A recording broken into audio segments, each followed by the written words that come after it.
नमस्कार, आप देख रहे हैं खबर उत्तराखंड पर पावर सेंटर का शो। मैं हूं आशीष तिवारी। क्या कुमाऊं में कांग्रेस का सियासी शो अधूरा रह गया? राहुल गांधी मंच पर नहीं पहुंच पाए।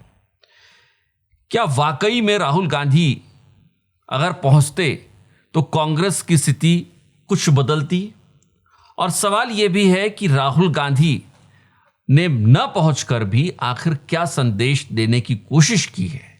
आज इसी मसले पर एनालिसिस करेंगे, चर्चा करेंगे और वाकई में क्या कांग्रेस बहुत गंभीरता से चुनाव लड़ने की तैयारी कर रही है, इस पर भी आपके साथ चर्चा करेंगे। लेकिन आगे बढ़े इससे पहले आपसे गुजारिश, अगर अब तक आपने चैनल को सब्सक्राइब नहीं किया है तो चैनल को सब्सक्राइब करना और बेल आइकन दबाना बिल्कुल मत भूलिएगा। राजनीति में सिंबोलिज्म यानी प्रतीकात्मक रूप से जो संदेश दिए जाते हैं वो बेहद अहम होते हैं। यूं तो कोई भी कहीं से भी अपना भाषण फोन के जरिए या वीडियो रिकॉर्ड करके सुना सकता है, लेकिन मंच पर मौजूद नेता जिस तरीके से अपना प्रभाव छोड़ता है उसका कोई विकल्प नहीं होता है। और यह बेहतर होता कि कुमाऊं से जिस तरीके से चुनावी शंखनाद की तैयारी कांग्रेस ने की थी उत्तराखंड में, राहुल गांधी के जरिए अगर राहुल गांधी वहां पर मंच पर पहुंच पाते तो शायद कांग्रेस के लिए यह चुनावी शंखनाद कहीं बेहतर हो पाता। लेकिन चलिए, बावजूद इसके कि राहुल गांधी मंच पर नहीं पहुंच पाए हैं, उन्होंने कोशिश की कि कांग्रेस के तमाम कार्यकर्ताओं और नेताओं से वो सीधा संवाद कर सके। और इसके अलावा इस पूरे दौरे पर जो उन्होंने कहा है उसमें दो बातें, होने को तो तीन बातें हैं, लेकिन दो बातें बेहद अहम हैं और तीसरे की चर्चा हम सबसे आखिर में इस वीडियो पर करेंगे और उस पर आपका कमेंट भी जानने की कोशिश करेंगे। लेकिन राहुल गांधी के आज के जो वक्तव्य आए हैं, चाहे उन्होंने रिकॉर्डेड जो अपना वीडियो दिया या फिर उन्होंने फोन के जरिए जो लाइव संबोधित किया, उससे दो बातें बिल्कुल साफ हैं। एक तो ये कि उत्तराखंड में कांग्रेस चुनाव लड़ने की तैयारी बेहद गंभीरता से कर रही है और शायद राहुल गांधी खुद इसकी मॉनिटरिंग कर रहे हैं। हम ऐसा क्यों कह रहे हैं, इसके पीछे की वजह को समझने की कोशिश करते हैं। यह पूरा दौरा कुमाऊं से शुरू होता है। अल्मोड़ा में यह प्लान किया जाता है कि राहुल गांधी अल्मोड़ा आएंगे। अगर आपको याद हो कि जब संजय नेगी का वाकया हुआ था कांग्रेस में, उस वक्त कांग्रेस के दो बड़े नेता आपस में तलवारें लेकर खड़े हो गए थे और दोनों ही कुमाऊं के नेता हैं। लेकिन इसके बावजूद जब हम ये वीडियो रिकॉर्ड कर रहे हैं और राहुल गांधी की जो जनसभा होनी थी अल्मोड़ा में, वहां पर वो दोनों ही नेता एक साथ एक मंच पर खड़े थे। यानी ये समझा जा सकता है कि राहुल गांधी ने संदेश साफ दे दिया है कि अगर आपको चुनाव में जीत हासिल करनी है तो अपनी अपनी तलवारों को अपने अपने मयान में रख लीजिए, गुटबाजी को छोड़ दीजिए और सबको एक साथ चुनाव में जाना होगा। और ये मैसेज, ये संदेश शायद पार्टी के नेताओं को समझ में आ भी गया है, चाहे वो कितना ही बड़ा नेता क्यों ना हो। और शायद कांग्रेस के लिहाज से देखिए तो ये एक अच्छी खबर कही या मानी जा सकती है। दूसरी सबसे अहम बात जो राहुल गांधी ने अपने इस पूरे दौरे के दौरान बताने जताने की कोशिश की है, और वो ये है कि पूर्व सैनिकों और अग्निवीर के मसले के सहारे कांग्रेस अपना कैंपेन डिजाइन कर रही है। यानी कांग्रेस का जो चुनावी होमवर्क है वो पूरी तरीके से तैयार होने लगा है और उसमें महत्वपूर्ण तरीके से पूर्व सैनिकों को साधने की रणनीति बनाने की कोशिश हो रही है। और इसके साथ ही चूंकि सैन्य बाहुल्य प्रदेश है और ऐसे में अग्निवीर जो स्कीम है उसको लेकर जो लोगों के भीतर एक दबी हुई नाराजगी है, उसको उभारने की कोशिश कांग्रेस रणनीति बनाकर करने की तैयारी में दिख रही है।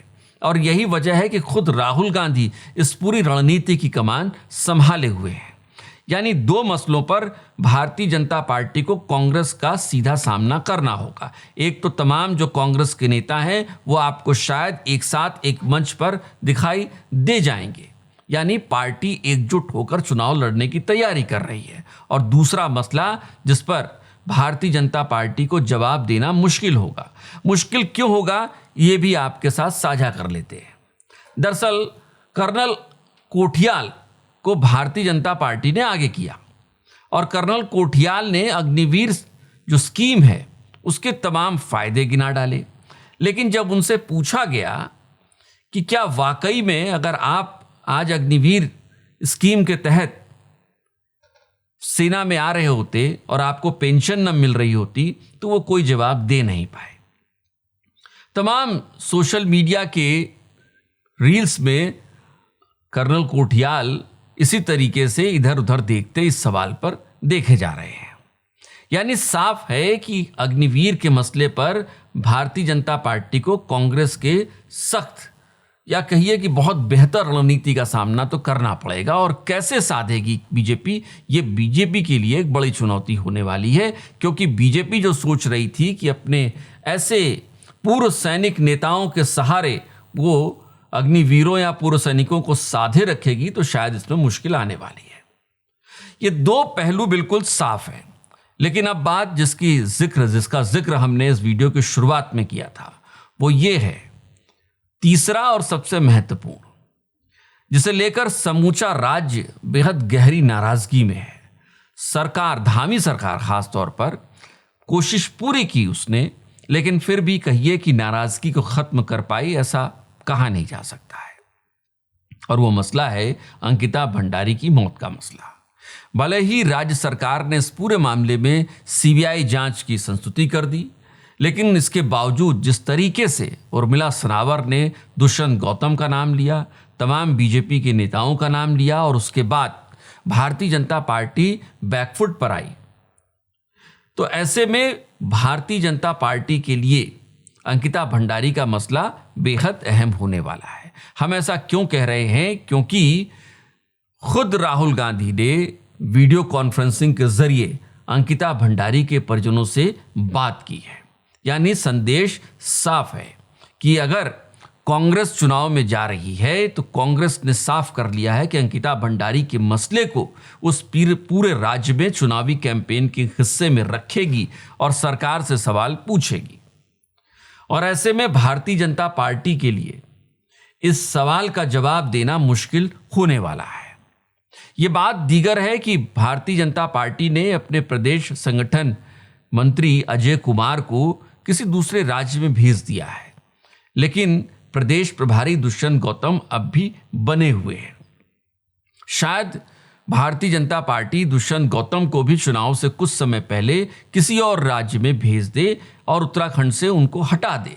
लेकिन इसके बावजूद सवाल ये है कि क्या भारतीय जनता पार्टी इस नाराजगी को वाकई में दूर कर पाएगी, और क्या इतना दूर कर पाएगी कि उसे चुनाव में इसका खामियाजा न भुगतना पड़े।